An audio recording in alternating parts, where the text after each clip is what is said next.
Potinara, abbreviated POT, but not related at all.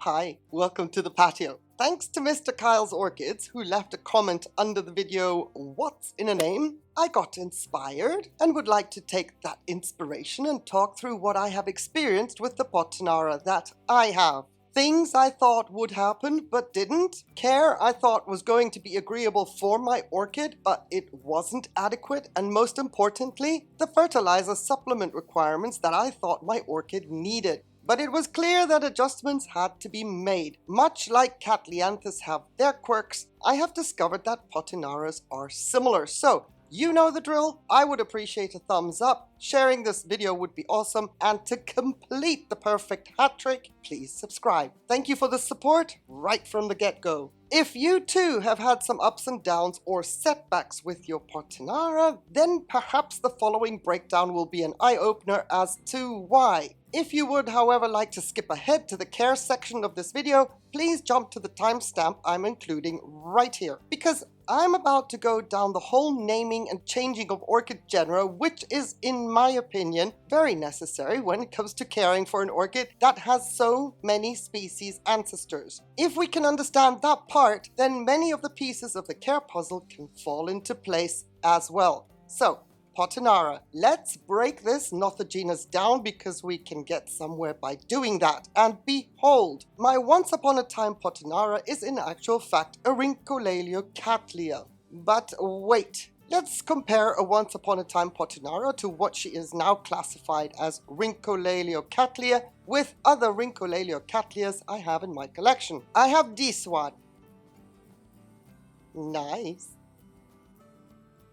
And I have this one. Gorgeous. And then I have this one. Stunning.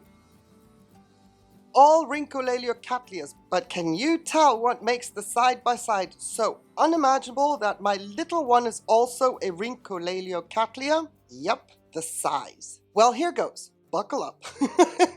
Potinara comprises those intergeneric hybrids of orchids which have Brassavola, Cattleya, Laelia, and Sophronitis as parent genera. And yes, we have our first clue when it comes to what could pose an issue when it comes to care. The fact that some have Sophronitis in their parentage gives us an idea as to what the temperature tolerance or lack thereof is. Having Sophronitis orchids reclassified as Cattleya removes that hint, but I'm getting ahead of myself. Or no, let's address this mishmash straight away because Potinara as such is obsolete. There are still some Potinaras out there, but only if their ancestors were not reclassified. So, in order to gauge if you have a true Potinara, you would have to look into the ancestors of your orchid and see absolutely no reclassification of the names of those ancestors to determine that you have a true Potinara. Because of all this rigmarole, for the most part, the correct genus name for these orchids now is Rhyncholaeliocattleya. Am I going to change my title, my thumbnail? Nope, because so many growers may still have true Potinaras, and many of our Potinaras are still called Potinaras. On our tags, we are not aware that we have a Rhyncholaeliocattleya. Anyway, I am just preempting that not all Potinaras are actually called Potinaras anymore, and that is one of the biggest quirks. To understand why many of these miniature orchids now have the same name as the larger Rhyncholaeliocattleya's out there, and with that, the care confusion can still arise. However, if you are a stickler for details, then know that your Potinara may now be a Rhyncholaeliocattleya. The reason being that the nothogenus Potinara had 15 different species in its background, and many of those have been reclassified, as previously mentioned by the example of Sophronitis now being called Cattleya, well actually since 2008. The same with many Brassavolas, they have been reclassified to Rhyncholaelea, many of the Laelia species were mostly moved to Cattleya, and so on and so forth. And here are some popular ex-Potinaras, even though I don't personally grow them. Formerly we have Potinara burana beauty, which now happens to be Rhyncholaeliocattleya burana beauty. Formerly we have Potinara love passion, which now has changed also to Rhyncholaeliocattleya as the genus, followed by love passion. But not to be confused, we formerly had Potinara Hawaiian passion. She is now called Rhyncholaeliocattleya Hawaiian passion. Just a few examples. But now that we have come out the other side of the bowl of reclassification spaghetti, if you've skipped ahead, yum, it was delicious. However, it may take some time to digest. Anyway, let's get into the care, and I'm sure that everything will tie up nicely in a pretty little bow. Your understanding of why your Potinara or ex-Potinara is not 100% performing, or it performs and then occasionally acts up. Here we go. Light. When it comes to light, Potinaras thrive in bright, indirect light. Direct sunlight can scorch their leaves, but give them too little light and they will not bloom, much like any larger Rhyncholaeliocattleya. So that sounds pretty straightforward, but because these guys are so tiny, getting the light balance right, as in enough light without burning leaves, in order for them to bloom, is a much different ballgame than if you have a Rhyncholaeliocattleya that is as large as, for example, my golf green hair pig, with longer structures, with more surface area for photosynthesis. So when it comes to blooming a Potinara or not blooming one, or why did it bloom one year and not the next year, there are so many different reasons. But when it comes to light, that is the fine balance to get right. It needs a lot of light without burning. Challenge accepted.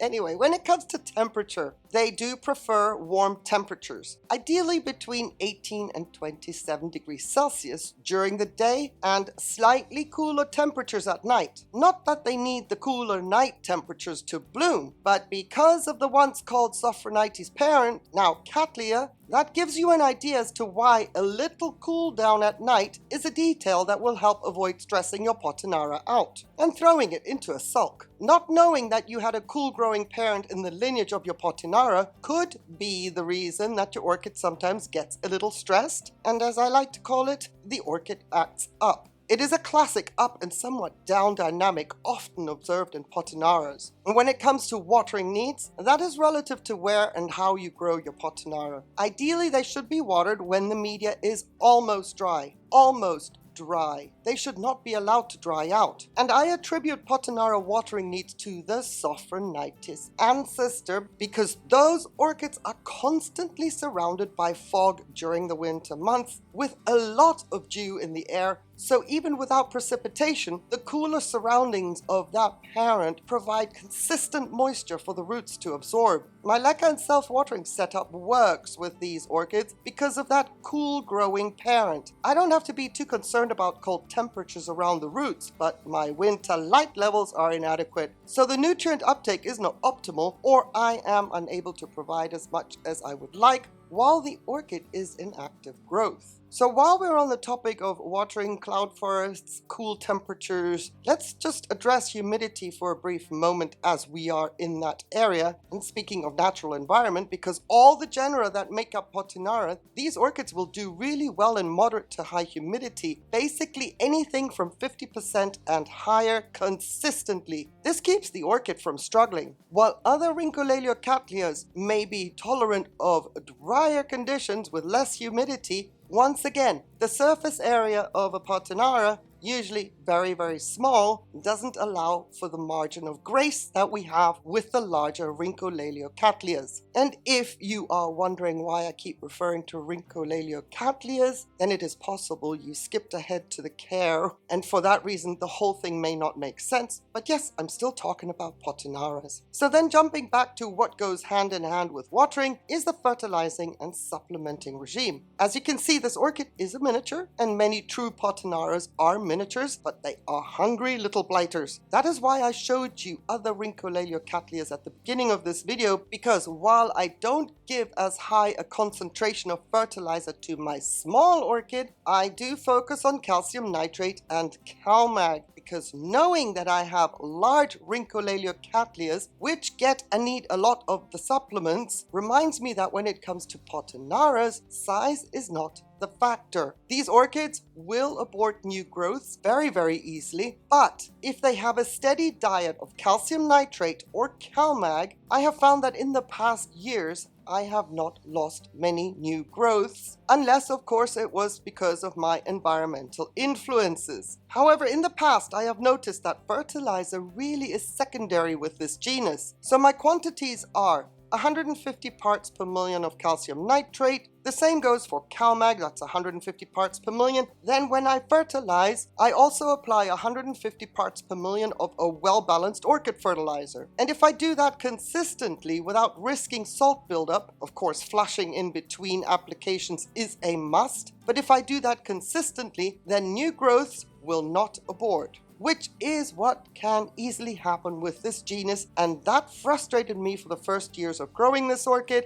I hope that after watching this video, you don't go year after year, season after season with the similar frustrations, just based on the fact that these little ones are hungrier than we give them credit for. Now, because I grow in inorganic media, I have chosen a pot size that can be considered too big for this orchid. I do that on purpose though, because if I can get away without having to repot every 2 or 3 years, then the orchid is left undisturbed, and in this case scenario, hopefully for 5 or 6 years, it can just stay in that pot. However, managing moisture consistency in an organic media mix may require a smaller pot that allows the media to stay consistently damp and not dry out completely. That depends entirely on your environment, but if you are in doubt, please let me know your specific grow space conditions, and I'm sure that I can help with troubleshooting any thoughts you may have regarding your Potinara and its progress or lack thereof, based on the media mix you have, your environment, the conditions, the light, etc. All the things.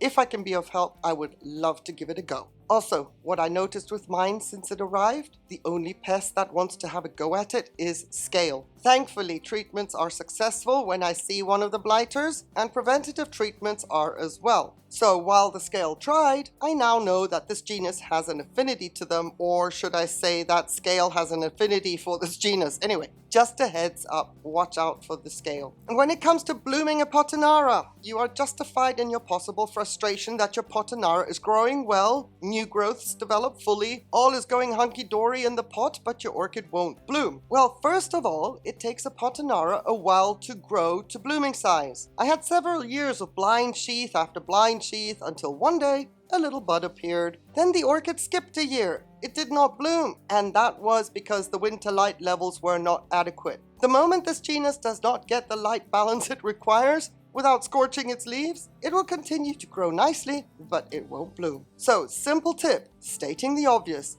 if your Potinara blooms once, based on where you have it positioned, do not change its location because it may not like the spot you considered a better option.